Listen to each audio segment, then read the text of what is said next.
এই কারণেই আমরা আল্লাহর প্রশংসা বেশি বেশি করব। সর্বসাকুল্যে আমরা হিসাব করে দেখলাম জগৎ হলো তিনটা। ধরে বলেন কয়টা?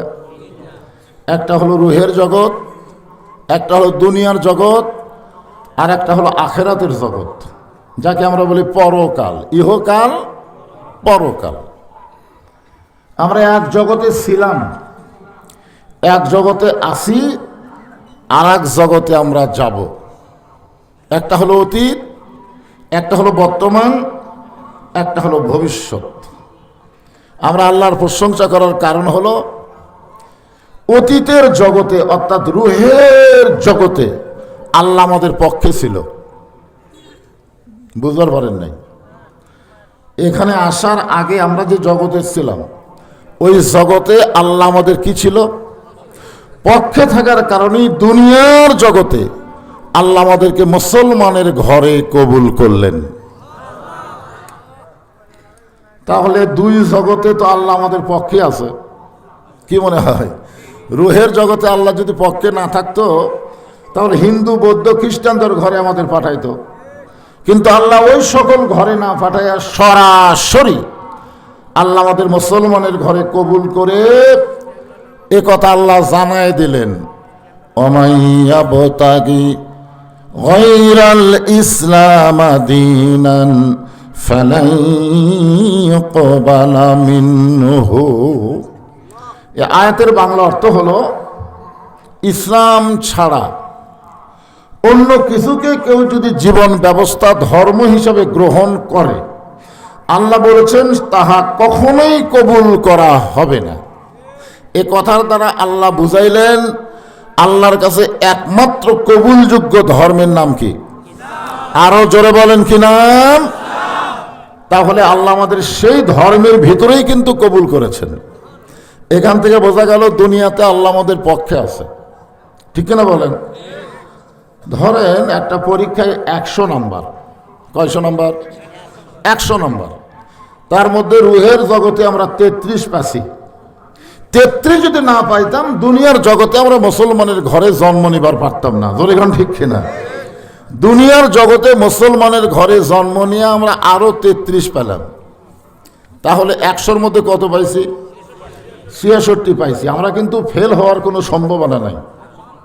ফেল হওয়ার সম্ভাবনা আছে, কিন্তু আরো 33 আমাদের পাইলে আমরা গোল্ডেন এ প্লাস বিনা হিসাবে জান্নাতি। জোরে বলেন সুবহানাল্লাহ। আপনারা কি হিসাব দিয়ে জান্নাতে যাবেন এরকম চিন্তা আছেন নাকি? অনেকে কিন্তু মাঝে মধ্যে আমাকে বলে, হুজুর না হয় 2-4-5 বছর দোজখ খাটা লাগবে, জাহান্নামে যাওয়া লাগবে, তারপরে তো আল্লাহ জান্নাত দিবে। কি বিশ্বাস? না হয় 2-4-10 বছর দোজখে পড়বো, তারপরে কি আল্লাহ জান্নাত দিবে না? আমি বললাম তুমি দোজখে যাবা এই চিন্তা কেমনে করতেছে? এই চিন্তাই তো মাথার মধ্যে আনা ঠিক না। ঠিক কিনা বলেন? আপনারা মনে করেন এক ব্যক্তিকে 20 বছর জেল দেওয়া হলো। কয় বছর?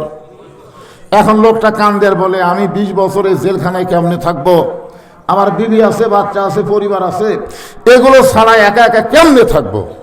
হাকিম বলতে ঠিক আছে 20 বছর জেল তোমাকে মাফ করে দেওয়া হবে, মাত্র 1 ঘন্টা জ্বলন্ত আগুনের মধ্যে হাত দিয়ে থাকা লাগবে।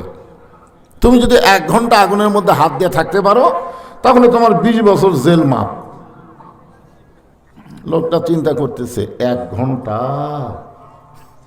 কে রে পাগলা, তোর যে 20 বছর জেল, 20 বছর জেলের কাছে 1 ঘন্টা কোনো ব্যাপার হলো? কথা কন, ব্যাপার হলো? বলে না স্যার, না স্যার, 20 বছর জেল খাটা যাবে কিন্তু 1 ঘন্টা আগুনে হাত দিয়ে থাকা যাবে না। তা হাকিম বলতেছে ঠিক আছে 1 ঘন্টা লাগবে না, মাত্র 8 ঘন্টা। আসামি বলতেছে 8 ঘন্টা? কে রে পাগলা, তো 20 বছর জেল মাপ দেবে মাত্র 30 মিনিট আগুনে হাত দিয়ে থাকলে? না স্যার, জেলেই থাকবো, আগুনে হাত দেব না। ঠিক আছে, মাত্র 5 মিনিট জ্বলন্ত আগুনে হাত দিয়ে থাকলে তোর 20 বছর জেল মাপ। লোকটা বলে 5 মিনিট? না, দরকার নাই, 20 বছর জেলেই থাকবো কিন্তু 5 মিনিট আগুনে হাত দিব না। দুনিয়ার আগুনে যে আগুন জাহান্নামের আগুন ছিল 70 বার ধৌত করার পরে আল্লাহ দুনিয়াতে দিছে। আর সেই আগুনে যদি 5 মিনিট হাত দিয়ে থাকতে ভয় পান, তাহলে জাহান্নামে আপনি 2-4-10 বছর থাকবেন, এই কথা কেমনে বলেন? এই কথা কোনো পাগল ছাড়া সুস্থ মানুষ বলতে পারে না। জোরে কোন ঠিক কি না? তাহলে আমরা জাহান্নামে যাবই না, বিনা হিসাবে আল্লাহ যেন আমাদেরকে জান্নাত দেয়। তাহলে আমরা কত পাচ্ছি? 66 পাচ্ছি, মাত্র বাকি আছে 33। এই 33 পাওয়ার উপরে আমি আজকে আপনাদের সামনে আলোচনা করব ইনশাআল্লাহ। দেখা যাক পাওয়া যায় কিনা। 33 পাওয়ার একটা সবচাইতে বড় সুযোগ কি জানেন? 33 পাওয়ার সবচাইতে বড় সুযোগ হলো আমাদের নবী। জোরে কোন সুবহানাল্লাহ। আছেন আমার মুক্তার, আছেন আমার ব্যারিস্টার, শেষ বিচারের হাইকোর্টেতে তিনি আমায় করবেন পার। আমি পাপী রাসূল জাবিন্দার। আল্লাহ যখন হাকিম হয়ে আমাদেরকে আসামি বানায় বিচার শুরু করবেন, ওই সময় আমাদের নবী উকিল হয়ে, ব্যারিস্টার হয়ে আমাদের পক্ষে আল্লাহর কাছে ওকালতি করে আমাদেরকে সুপারিশ করে জান্নাতে নিয়ে যাবেন। তাহলে 33 পাওয়ার মধ্যে 33, আগে তো 66 পাচ্ছি, 33 পাওয়ার মধ্যে কত পেলাম খেয়াল করেননি?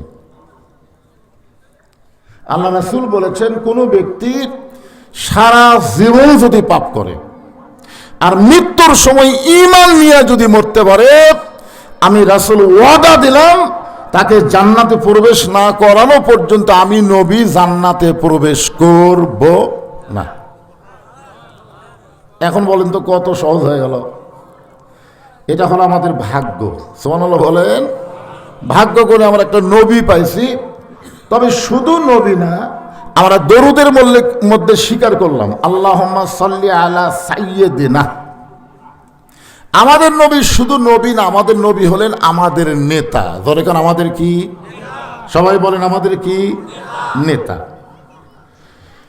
কবরে যখন মুনকির নাকির প্রশ্ন করবে, ওমান নাবিউকা, তোমার নবীকে, এখানে নাবিউকা শব্দের অর্থ হলো তোমার নেতাকে। তুমি সারা জীবন কোন নেতার পিছনে চামচাগিরি করলে আর কোন নেতার সুপারিশের আশা করলে? কি কন? প্রশ্ন হবে কি হবে না? হ্যাঁ, বাংলাদেশে অনেক মুসলমান আছে আমাদের নবীকে নবী হিসাবে বিশ্বাস করে কিন্তু নেতা হিসাবে মানে না। এরকম কিছু মুসলমান আছে না নাই? নবীর প্রতি দরুদ পড়ে, নবীরে সালাম করে, মিলাদের ভিতরে কিন্তু নবীর সমাজ গড়ার কাজে এদের দ্বন্দ্ব মনে বাজে। মনে করে নবী থাকবে মসজিদের মধ্যে, নবী থাকবে মাদ্রাসার ভিতর, নবী থাকবে কোরআনের মাহফিলে, নবী কেন সংসদে যাবে, নবী কেন রাজনীতি করবে, নবী তো নবী রে, নবী তো এইগুলা কাজে আনা যায় না। এরকম কিছু মুসলমান আছে না? ওরা এখন বলে বেড়াচ্ছে ইসলামের সাথে রাজনীতির নাকি কোনো সম্পর্ক নাই। সেদিন এক হাদিস সাহেব আমারে কইল, হুজুর আপনারা ওয়াজত গেলে খালি রাজনীতি করেন, বিশেষ করে আপনার ওয়াজ তো গোটাটাই রাজনীতি, এই রাজনীতি ছাড়া ওয়াজ জানেন না। তা আমি বললাম, হাদিস সাহেব আপনি তো সৌদি আরবে গিয়ে রাজনীতি করে আসলেন। তাই সাহেব বলে, হুজুর কেমনে? আমি বললাম, আল্লাহর কাবা ঘর সামনে নিয়ে কি আপনি বলেছেন? মনে পড়ে নাকি? দেখেন তো, ইন্নাল হামদা ও নি'মাতা লাকাওয়াল মুলক লা শারিকা লাক। এই কথা কি আপনি বলছেন? হাজি বলতেছে, অনেকবার করছি। তাহলে আপনি বলেন তো লাকাওয়াল মুলক লা শারিকা লাকের অর্থ কি? বলে, হুজুর সবাই কষে, আমিও করছি, অর্থ তো জানি না। বললাম, পাগলা, আল্লাহর কাবা ঘর সামনে রাইকে আপনি বললেন রাজনীতির ভিতরে, রাজত্বের ভিতরে একমাত্র আল্লাহ ছাড়া অন্য কাউকে আমি স্বীকার করি না। আপনি হজ করবার যে আল্লাহর রাজনীতি, আল্লাহর রাজত্ব স্বীকার করে বাংলাদেশে পা দিয়ে আপনি মানুষের দল করবেন আর মনে করেন যে আপনি হাজি হয়ে জান্নাতে যাবেন, আপনি হলেন নাম্বার 1 পাজি। জোরে কোন কথা ঠিক কিনা? খুব খেয়াল করবেন, আমাদের নবী শুধু নবী না, আমাদের নবী হলেন আমাদের নেতা। জোরে কোন আমাদের কি? আরো জোরে বলেন, আমার নেতা তোমার নেতা। যারা বলতেছেন না তারা যে কি বিপদত পড়লেন। আপনারা যারা বলতেছেন আপনাকে কান্দে দুটো ফেরেস্তা আছে না নাই, কথা কথা আছে না নাই, এই দুই ফেরেস্তায় কলম খাড়া করে আস। তা আল্লাহ বলে খবর কি? কয় হুজুর আল্লাহই তো কথাই কয় না। যখন বক্তা বললো আমার নেতা তোমার নেতা, তখন অনেকেই বলল বিশ্বনবী মুস্তাফা, কিন্তু এই বেটা তো কথা কয়নি, এই মুখ বন্ধ করে আছে। তা আল্লাহ বাম কান্দের ফেরেস্তাকে বলে লেখ। তো ফেরেস্তা বলে আল্লাহ আমি তো শুনবার পাইনি, কি লেখনো? তখন আল্লাহ বলতেছে তুই শুনিসনি কিন্তু আমি জানি। আল্লাহু আলিমুম বিজাতিস সুদূর, বলা লাগে না, অন্তরের চিন্তা ভাবনা জানে কে? আরো জোরে বলেন। এই জন্য আল্লাহ বলে তো শোনা লাগবে না, আমি আল্লাহ বলতেছি, আর বাম খাতাত লেখ বোবা শয়তান। যেরকম কি শয়তান?